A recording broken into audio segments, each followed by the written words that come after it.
को बहुत ताकतवर कहते थे, बहुत ताकतवर कहते थे आप अपने आप को। जिसने हराया उसको नहीं ये हटा पा रहे हैं। ये चलने वाली सरकार नहीं है, गिरने वाली सरकार है, याद रखना आप। जब से ये सरकार आई है, रेल एक्सीडेंट्स और पेपर लीक में कंपटीशन चल रहा है कि कौन आगे जाएगा। लेकिन अगर आप बक्सर से भागलपुर एक्सप्रेसवे बना रहे हैं तो आप उत्तर प्रदेश के पूर्वांचल एक्सप्रेसवे को क्यों नहीं जोड़ रहे हैं? उत्तर प्रदेश से जब से हारे हैं तब से कोई नमस्कार नहीं कर रहा है। तकलीफ वो है आपको। साइकिल हमारा चुनाव चिन्ह है, साइकिल ही आपको सरकार चलवा रही है। जिस दिन साइकिल हट गई आप कहां बैठे मिलोगे? माननीय सदस्य श्री अखिलेश यादव जी।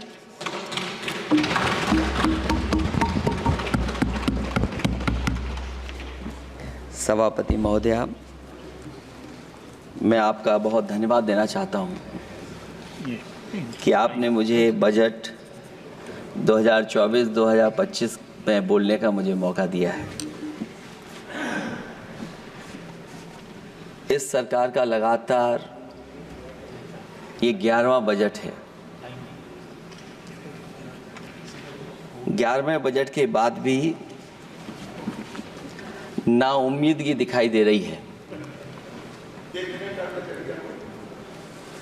और सरकार में है तो सरकार के लोग तो अच्छी बात करेंगे ही।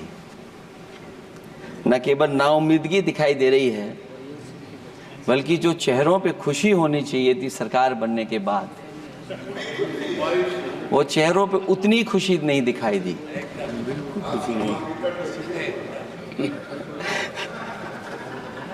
ये 11वें बजट में बेरोजगारों के लिए, युवाओं के लिए, गांव के लिए और उनकी तकलीफ परेशानी का जो मुद्दा है वो 9-2-11 दिखाई दे रहा है मुझे। महंगाई में घर चलाना, बच्चों को पढ़ाना और घर के बड़े बुजुर्गों की दवा इलाज से लेकर के महंगाई का जो सामना करना पड़ रहा है, ये बातें परिवार वाले बखूबी जानते हैं।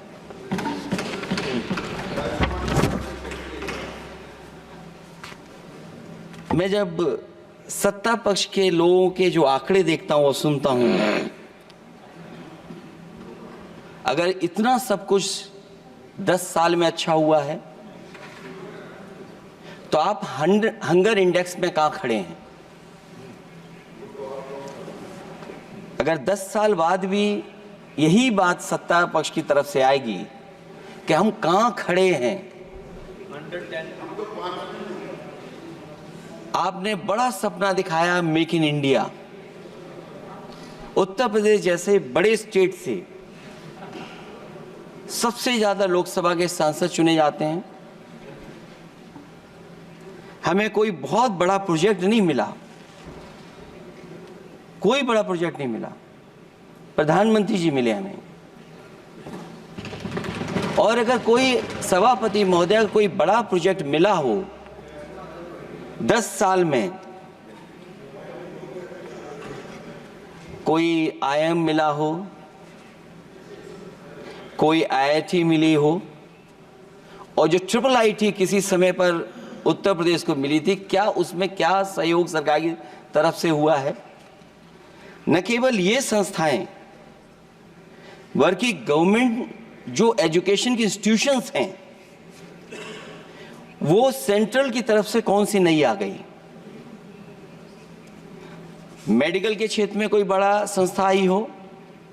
जो 2 एम्स आए हैं, मुझे याद है कि रायबरेली का एम्स भी समाजवादी सरकार में जमीन दी गई, उसके परिणाम है कि वह एम्स बन गया। गोरखपुर में भी जो एम्स आया समाजवादी सरकार थी, जमीन दी गई, तब एम्स आया। और जो एम्स आ भी गए हैं अगर वहां 2, क्या उनमें पर्याप्त इलाज मिल पा रहा है? केवल यही नहीं, मेक इन इंडिया सपना तो ये दिखाया गया था कि अगर प्राइवेटाइजेशन हो जाएगा तो नौकरियां मिल जाएंगी। कुछ हद तक तो बहुत सी चीजें प्राइवेटाइज हो गई, लेकिन नौकरियां कम होती चली गई। और जो सबसे बड़ा सवाल है, जो पीड़ित परिवार के लोगों को जो हक और सम्मान मिलता है, क्या ये सरकार वो दे पा रही है? टैक्स कलेक्शन में सपना दिखा रहे हैं कि हम यहां पहुंच गए हैं, आखिरकार एक्सपोर्ट क्यों कम होता चला जा रहा है? और हम जो ट्रेड डेफिसिट है उसको कैसे खत्म करेंगे?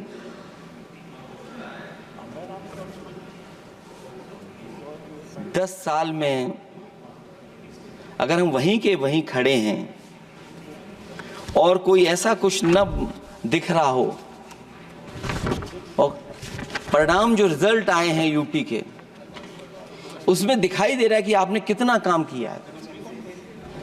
सभापति महोदय, अगर ये सब कुछ अच्छा किया होता तो क्या परिणाम ऐसे आए होते? जहां हारे ही नहीं हैं आप, सीटें ही कम नहीं हुई हैं। देश के प्रधानमंत्री जी भी वोट से हारे हैं, वोट से हारे हैं। जो कभी 5 लाख तक जीतना था जिन्हें, या 10 का टारगेट बनाया था, कितने से जीते? तो कम से कम इन चीजों को तो देखें। मैं जब सुनता हूं सत्तापक्ष लोगों को तो मुझे वो लाइनें याद आ जाती कि वो झूठ बोल रहा था, बड़े सलीके से मैं एतवार न करता तो और क्या करता।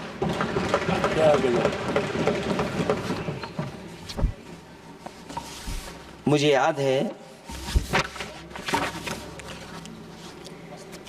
कि देश के प्रधानमंत्री जी ने जनकपुर में एक झंडा दिखाया था और उस बस में 35 लोग बैठ करके अयोध्या आए थे। सभापति महोदय, उस समय भी मैंने मांग की थी कि जहां से जनकपुर से यात्रा शुरू हो रही है और अयोध्या तक बस से लोग आएंगे तो पता नहीं कितने घंटों में आएंगे। मैंने मांग की थी कि वहां से लेकर के अयोध्या तक एक्सप्रेसवे बनना चाहिए, कि कम से कम जो जनकपुर से आए और अयोध्या दर्शन करने आ रहे हैं और बस से आ रहे हैं, कम से कम उनकी तकलीफ परेशानी तो कम होती। जो आप कहते हैं कि एफडीआई बहुत आया है, मैं अभी सुन रहा था, कहा कि टेलीफोन बनने लगे। टेलीफोन बन नहीं रहे हैं, मोबाइल बन नहीं रहे हैं। वो समाजवादी पार्टी के समय पर नोएडा में जो इंडस्ट्रियल पॉलिसी थी, इलेक्ट्रॉनिक पॉलिसी थी, उसके तहत आई थी।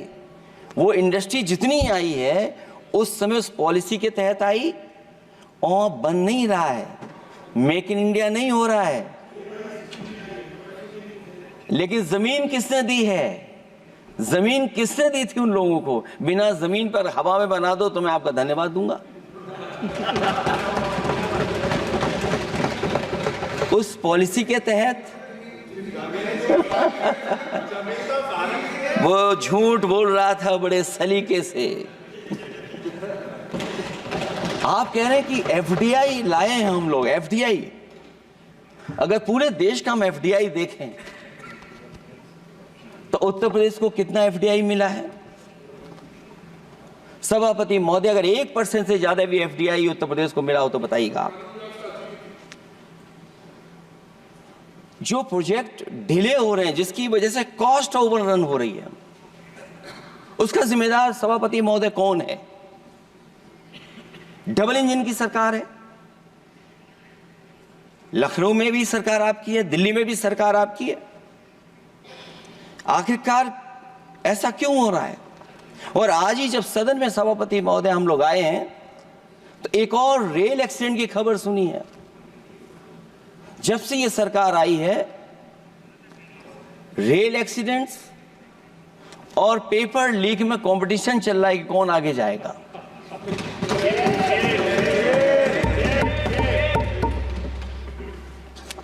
मैं तो अखबारों में पढ़ता था सभापति महोदय कि तोड़ फोड़ करके ये सरकार बनाते हैं।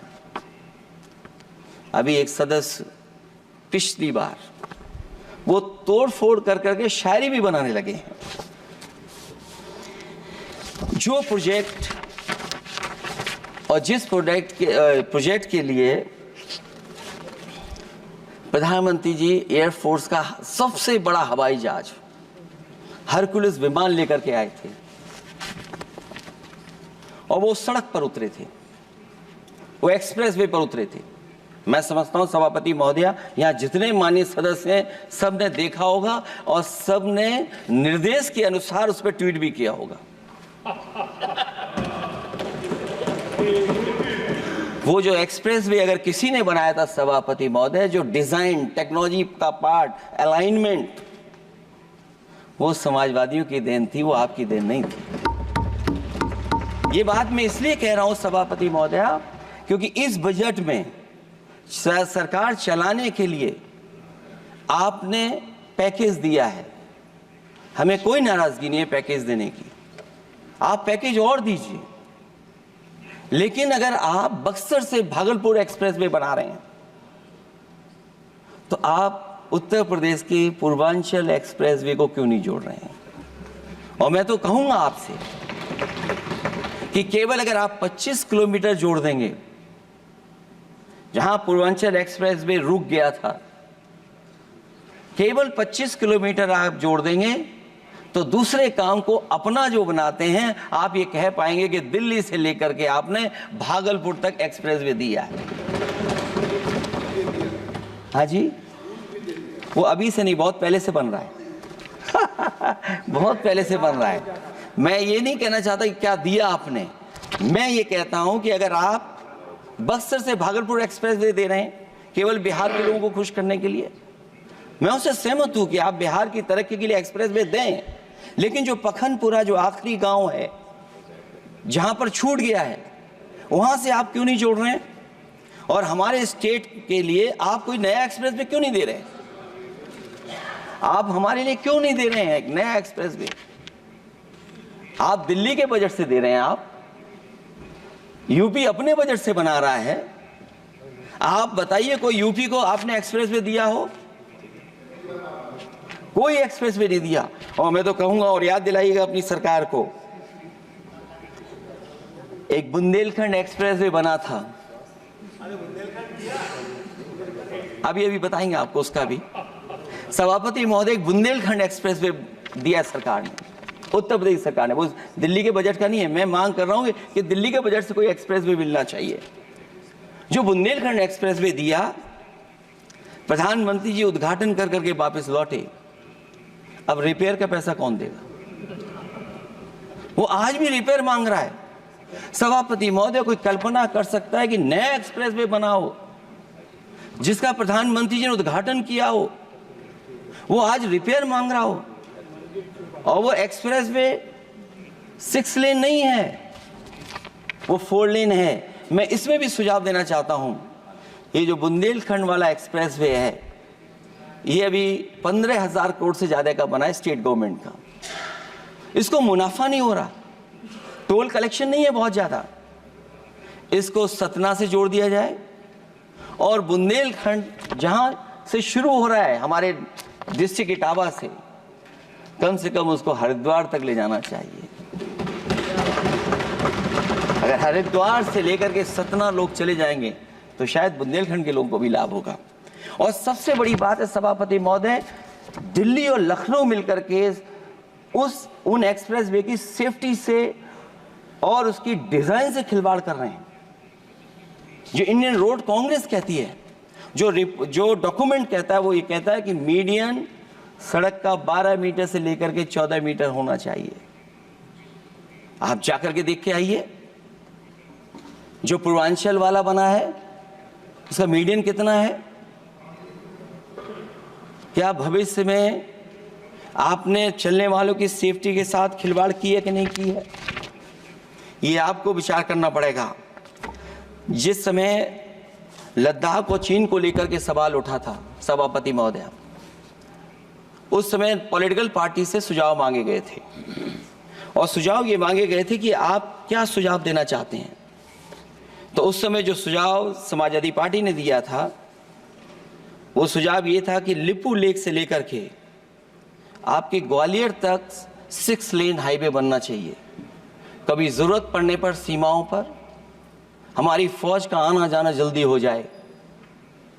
और मुझे याद है जो अखबारों में मैंने पढ़ा था, सरकार ने उसको स्वीकार कर लिया था कि 6 लेन हाईवे बनेगा वो। लेकिन जब टेंडर की बात आई तो सुनने में आया कि वो 4 लेन बनने जा रहा है। और अभी जब वो काम हो रहा है, जब काम मैंने दोबारा उसको देखा तो पता लगा कि डबल लेन पेव शोल्डर बन रहा है। सोचिए कहाँ 6 लेन बनाने की बात थी, आप डबल लेन पेव शोल्डर बना रहे हैं। और पता नहीं कौन उस हाईवे को डिजाइन किसने किया है डिजाइन, कि जितने भी कस्बे उसके आसपास पड़ रहे हैं, कस्बे वाले अब नाला कहां से बनाएं, घर ऊंचा करें कि सड़क को तोड़ें। बहुत सारे कस्बों को वो समस्या के संकट में डाल दिया है सरकार ने।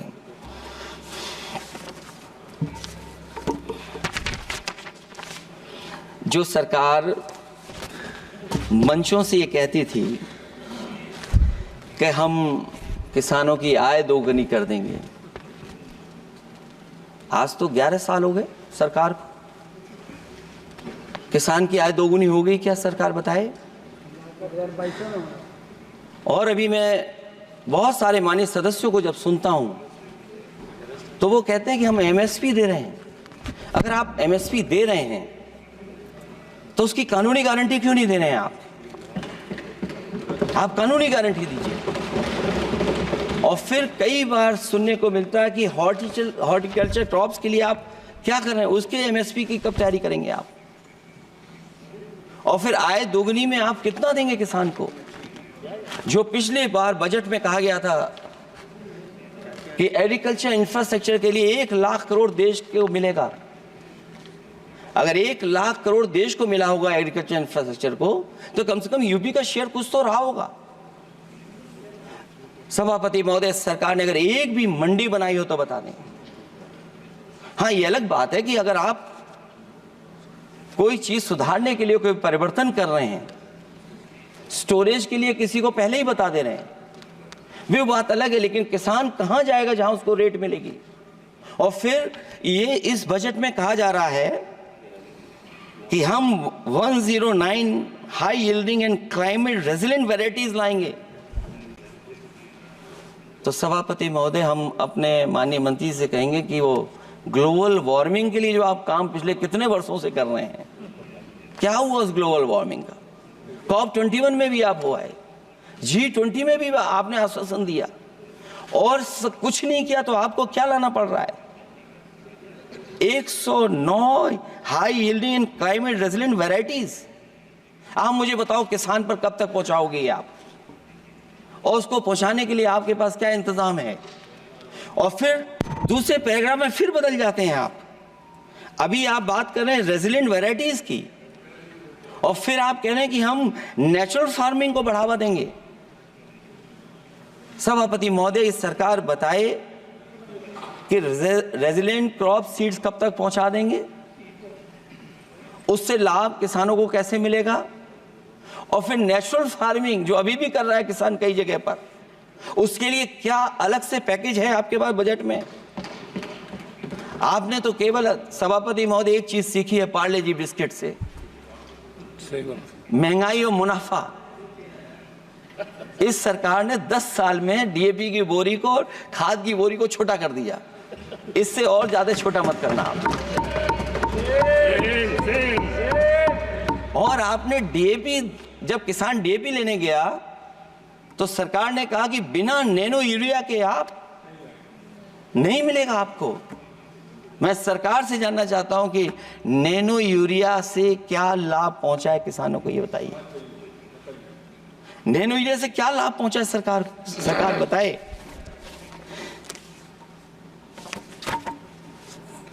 हमारे यहां बड़े बड़े आयोजन हुए सभापति महोदय, इन्वेस्टमेंट मीट के।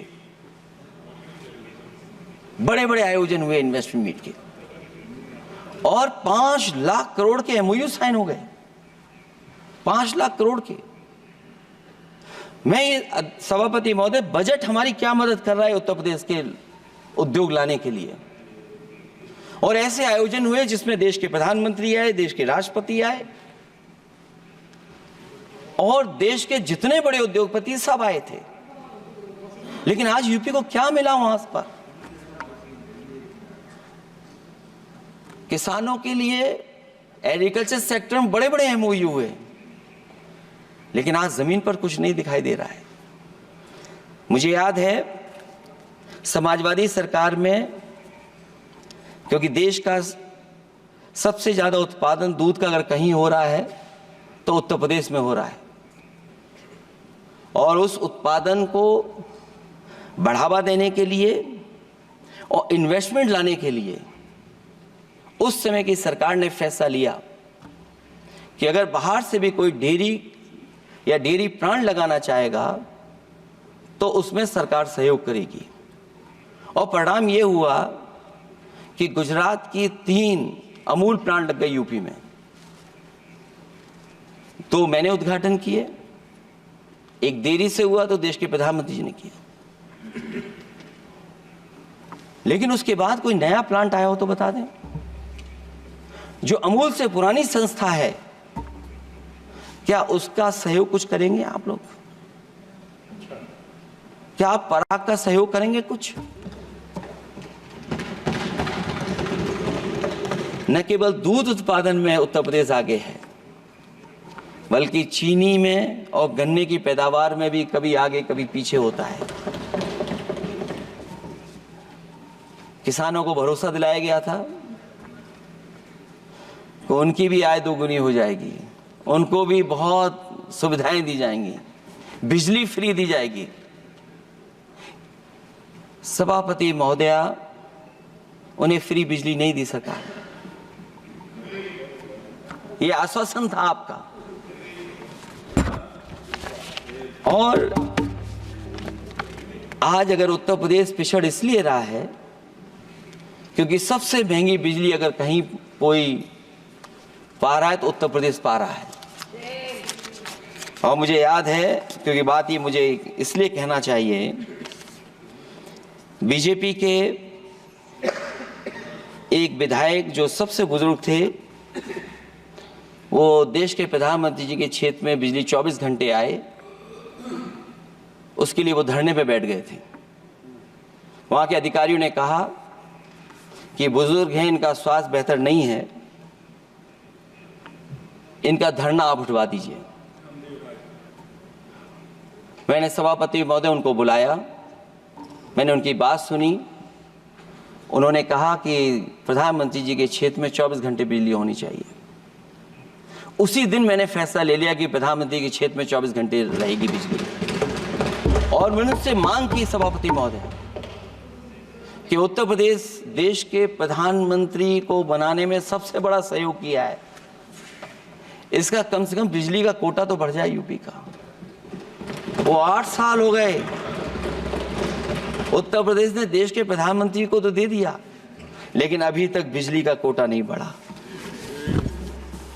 हमें उम्मीद है 11 शुभ होता है, इस 11वें बजट में कुछ तो सुविधाएं ऐसी उत्तर प्रदेश को दी जाएंगी जिससे वहां के लोगों को लाभ पहुंचे, मदद पहुंचे।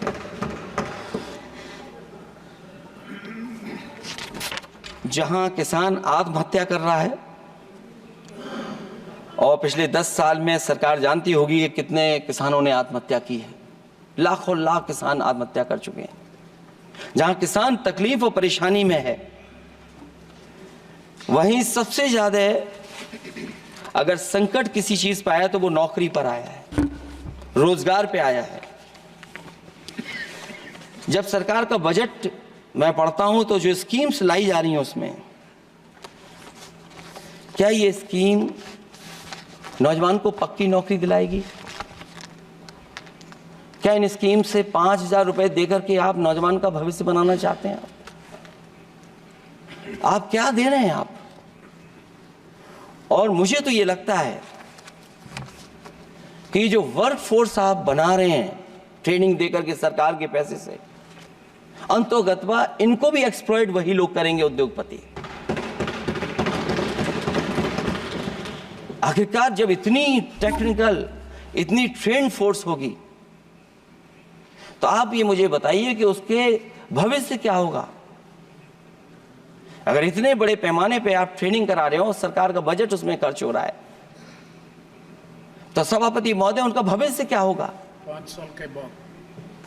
और जो अग्निवीर वाली नौकरी है, सभापति महोदय, कोई भी नौजवान जो फौज के लिए तैयारी करता है वो कभी स्वीकार नहीं कर सकता। जब पहली बार ये स्कीम आई थी अग्निवीर, उस समय बड़े बड़े उद्योगपतियों से ट्वीट कराया गया था कि अग्निवीर से अच्छी कोई योजना नहीं है, इनको हम नौकरी दे देंगे, हम अपने यहां रख लेंगे। और शायद सरकार में बैठे लोगों को यह बात याद होगी, क्योंकि सरकार खुद स्वीकार करती है स्कीम ठीक नहीं है, तभी वो अपनी अपनी सरकारों से कह रहे हैं कि अग्निवीर वाले जो लौट करके आएंगे उन्हें कोटा दीजिए, आप नौकरी दीजिए।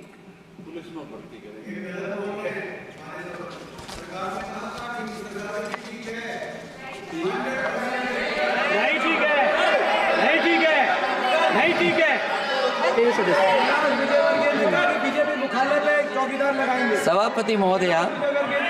सभापति महोदय, मैं बैठ जाता हूं, आप खड़े होकर के कह दीजिए अग्निवीर व्यवस्था अच्छी है।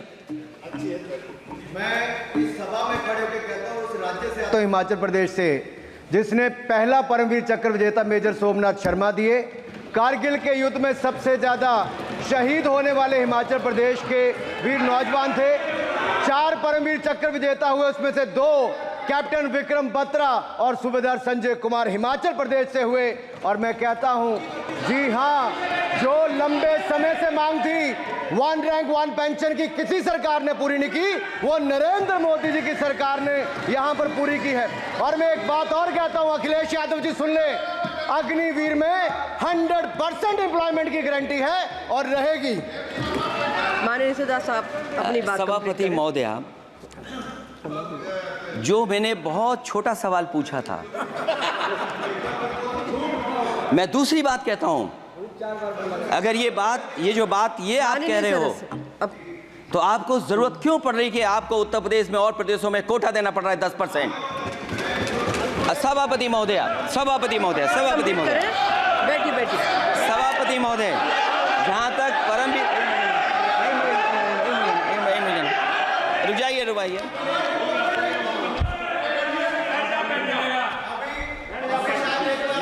अरे सुन लेने दो। माननीय सदस्य, आप अपनी सभापति महोदय, चैल जानते हैं आप कहाँ हैं? चैल जानते हैं आप कहाँ हैं? कभी गए हो मिलिट्री स्कूल में? मैं खुद मिलिट्री स्कूल का पढ़ा हूँ। और आप परमवीर चक्र की बात कर रहे हो, तो हम भी तमाम नाम गिना सकते हैं। माननीय सदस्य से मैं आग्रह कर रही हूँ, आपस में चर्चा न करें। माननीय सदस्य, आप बजट पर बात सभापति महोदय, ये सभापति महोदय, जी 1 मिनट से भी कम, मैं आपके सामने कहना चाहता हूं, ये तो केवल मिलिट्री स्कूल गए हैं। मैं आज भी टेरिटोरियल आर्मी के 124 रेजिमेंट में कैप्टन के रैंक पे अपनी सेवाएं दे रहा हूं। अखिलेश जी, केवल ज्ञान मत बांटिए। राहुल गांधी जी के साथ बैठकर अब वहां बुलाने का झूठ बोलने की आपको आदत पड़ गई। प्लीज बैठिए, प्लीज। माननीय सदस्य से मैं आग्रह कर रही हूं, आप अपनी बजट पर चर्चा करें। सभापति महोदय, आपका समय पूरा हो गया है, मैं प्लीज कंप्लीट करिए। सभापति महोदय, मैं इसलिए नहीं कह रहा, मैं क्या बात कहना चाहता हूँ, शायद मंत्री जी नहीं रहे इसलिए तकलीफ परेशानी ज्यादा है। और आप, अरे हमारा दर्द नहीं समझोगे, हम आपका दर्द चेहरे से पढ़ते हैं। अच्छा, दर्द मैं बताता हूँ। माननीय सदस्यों से मैं आग्रह कर रही हूँ, सभापति महोदय, दर्द मैं बताता हूँ। आप बजट पर चर्चा करिए। माननीय प्लीज बजट पर चर्चा सभापति, करिए। दर्द मैं बताता हूँ। देखिए, दर्द बात पहुंचेगी कि नहीं पहुंचेगी। सभापति महोदय, उत्तर प्रदेश से जब से हारे हैं तब से कोई नमस्कार नहीं कर रहा है। तकलीफ वो है आपको। कंप्लीट करिए। वो वीडियो हमने देखा है कि कोई किसी को नमस्कार नहीं कर रहा है, कोई किसी को देख नहीं रहा है। चलिए, धन्यवाद माननीय। और जो अपने आप को बहुत ताकतवर कहते थे, बहुत ताकतवर कहते थे आप अपने आप को। जिसने हराया उसको नहीं ये हटा पा रहे हैं। अब बात समझ में नहीं आई ना? माननीय सदस्य, जिसने हराया उसको नहीं हटा पा रहे। और अगर माननीय सभापति सदस्य, महोदय, माननीय अग्निवीर सदस्य, व्यवस्था समाजवादी लोग स्वीकार ही नहीं कर सकते। आप बजट पर पूरी अपनी बात सभापति रखिए। महोदय, अग्निवीर स्वीकार नहीं कर सकते। आप अपनी जब भी चर्चा हम रखिए, सत्ता कोई में दिक्कत आएंगे, साल 2 साल, ये चलने वाली सरकार नहीं है, गिरने वाली सरकार है, याद रखना आप। माननीय सदस्य, और देखिए, आप क्यों नहीं समझ रहे हो? साइकिल हमारा चुनाव चिन्ह है, साइकिल ही आपको सरकार चलवा रही है। जिस दिन साइकिल हट गई, आप कहां बैठे मिलोगे? और दूसरे हमारे साथी हैं जो हमें लेकर के यहाँ लाए थे। माननीय हम यहाँ सदस्य से मैं छूट गए, आग्रह वो कर रही चले हूँ, गए वहाँ। कंप्लीट करिए। सभापति महोदय, मैं एक 2-3 बातें कहता हूँ यूपी को लेकर के मैं मांग करता जी, हूँ। कंप्लीट करिए आप। सभापति महोदय, चंबल एक्सप्रेसवे बनना चाहिए, क्योंकि देश का सबसे बड़ा एक्सप्रेसवे जो 1 लाख करोड़ का बना है वो दिल्ली मुंबई से है। और यूपी को क्यों नहीं जोड़ रहे हैं आप? गंगा को लेकर के सब चिंतित हैं। गंगा की सफाई अभी नहीं हुई है। जो बजट गया पता नहीं कहाँ चला गया, किसी को नहीं पता। जैसे पानी बहा वैसे ही बजट भी चला गया। दूसरा, क्योंकि मंत्री जी बैठे हैं, वो जानते होंगे मंत्री जी कि देश की सबसे अच्छी लाइन सफारी बनी है इटावा में, और उस लाइन सफारी को बनाने में हम लोगों को बहुत समय लगा, क्योंकि एक लाइन सफारी, एनिमल सफारी अगर बननी हो, उसको बनाने में बहुत टाइम लगता है, बहुत जगह से परमिशंस लेनी पड़ती हैं। हम लोगों को परमिशंस नहीं मिली, और क्योंकि वो प्रोजेक्ट अच्छा है, एशियाटिक लाइन्स की ब्रीडिंग शुरू हो गई वहाँ पर। ये सरकार इसलिए नहीं शुरू करना चाहती है क्योंकि वो समाजवादियों ने बनाई है। पहली बार देश में एशियाटिक लाइन्स पैदा हो रहे हैं। नहीं, वहाँ पर इटावा में पहली बार हो रहे हैं, और वो इसलिए नहीं शुरू कर रहे हैं। और वो शेर मैं बता दूं आपको, शेर आया था कि कोई और आया था, वो कहानी मैं नहीं पढ़ूंगा यहाँ पर। फिर मैं बोल दूंगा तो फिर कहोगे कि क्या बोल दिया मैंने, इसलिए मत बुलवाइए तो ही अच्छा है। कि कुछ तो धन्यवाद माननीय सदस्य, धन्यवाद। कुछ मत बुलवाइए मुझसे। सभापति महोदय, मैं ये कहना चाहता हूँ कि लाइन सफारी, एनिमल सफारी उस क्षेत्र की, यूपी की प्राइड है वो, कि पहली बार ब्रीडिंग सेंटर एशियाटिक वहाँ पर बन गया है। दिल्ली की सरकार और यूपी की सरकार मिलकर के उसको शुरू नहीं होने दे रही है। मुझे उम्मीद है कि उसको शुरू करवा देंगे आप। और आखिरी में मैं कहता हूँ, चलते चलते आप 2 लाइनें कहता हूँ। बुनियाद को नकार कर जो इमारतें उठाएंगे, हम भी देखते हैं वो किस मंजिल तक जाएंगे। धन्यवाद। बहुत बहुत